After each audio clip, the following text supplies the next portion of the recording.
voice.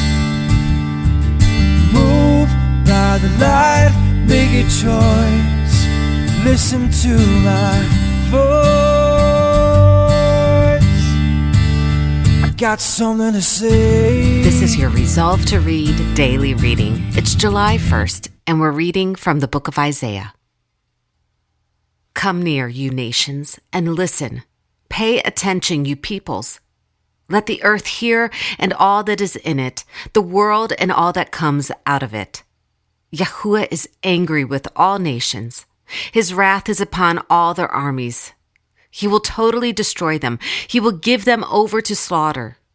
Their slain will be thrown out. Their dead bodies will send up a stench. The mountains will be soaked with their blood. All the stars of the heavens will be dissolved, and the sky rolled up like a scroll. All the starry host will fall like withered leaves from the vine, like shriveled figs from the fig tree. Yahuwah Almighty has sworn, surely, as I have planned, so it will be, and as I have purposed, so it will stand. I will crush the Assyrian in my hand. On my mountains I will trample him down. His yoke will be taken from my people, and the burden removed from their shoulders. This is the plan determined for the whole world. This is the hand stretched out over all nations. For Yahuwah Almighty has purposed, and who can thwart him? His hand is stretched out, and who can turn it back?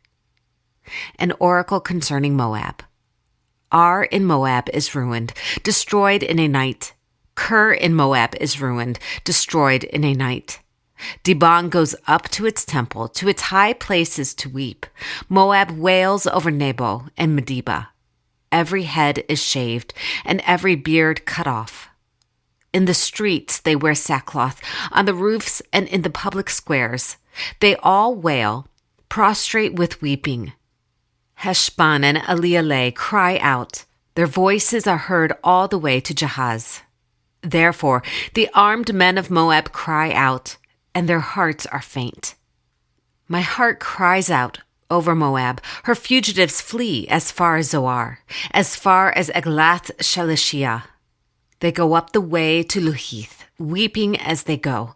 On the road to Horonaim, they lament their destruction.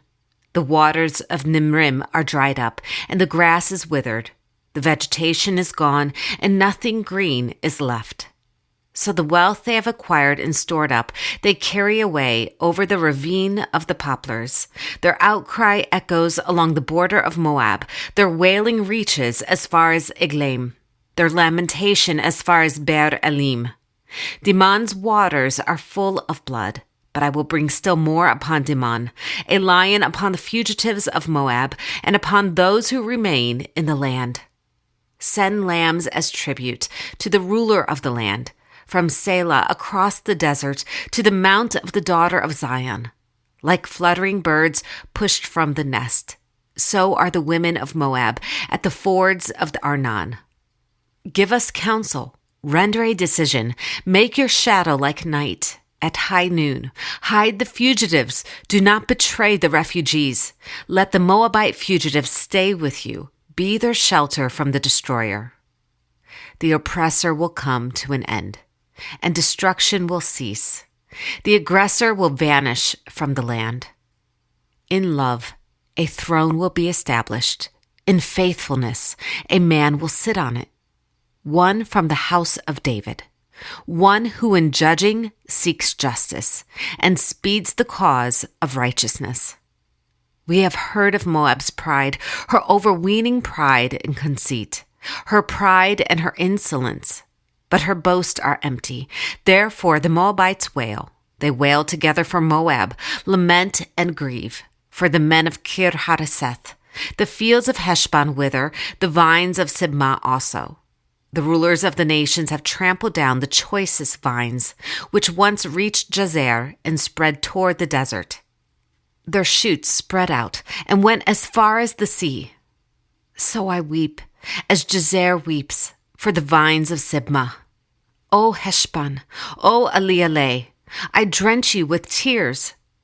The shouts of joy over your ripened fruit and over your harvest have been stilled. Joy and gladness are taken away from the orchards. No one sings or shouts in the vineyards.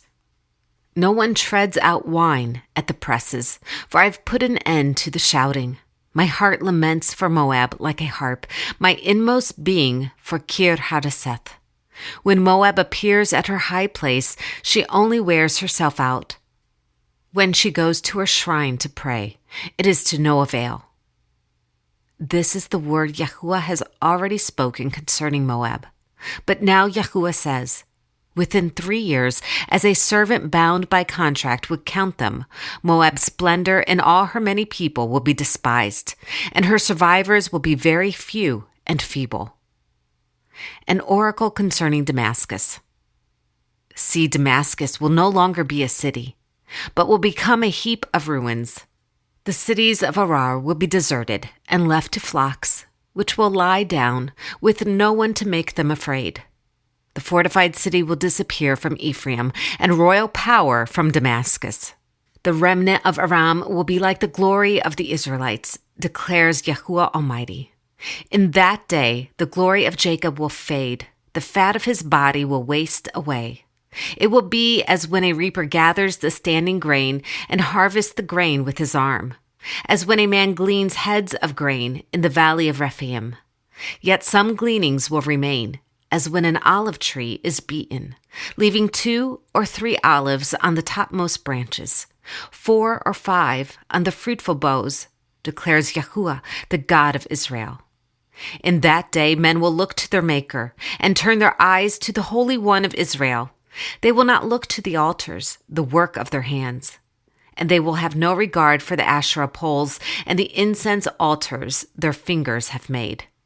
In that day, their strong cities, which they left because of the Israelites, will be like places abandoned to thickets and undergrowth, and all will be desolation. You have forgotten God, your Savior. You have not remembered the rock, your fortress. Therefore, though you set out the finest plants and plant imported vines, though on the day you set them out you make them grow, and on the morning when you plant them you bring them to bud, yet the harvest will be as nothing, in the day of disease and incurable pain. Oh, the raging of many nations! They rage like the raging sea. Oh, the uproar of the peoples! They roar like the roaring of great waters. Although the peoples roar like the roar of surging waters, when he rebukes them, they flee far away, driven before the wind like chaff on the hills, like tumbleweed before a gale. In the evening, sudden terror. Before the morning, they are gone. This is the portion of those who loot us, the lot of those who plunder us. This is the word of Yahuwah. Thanks be to God.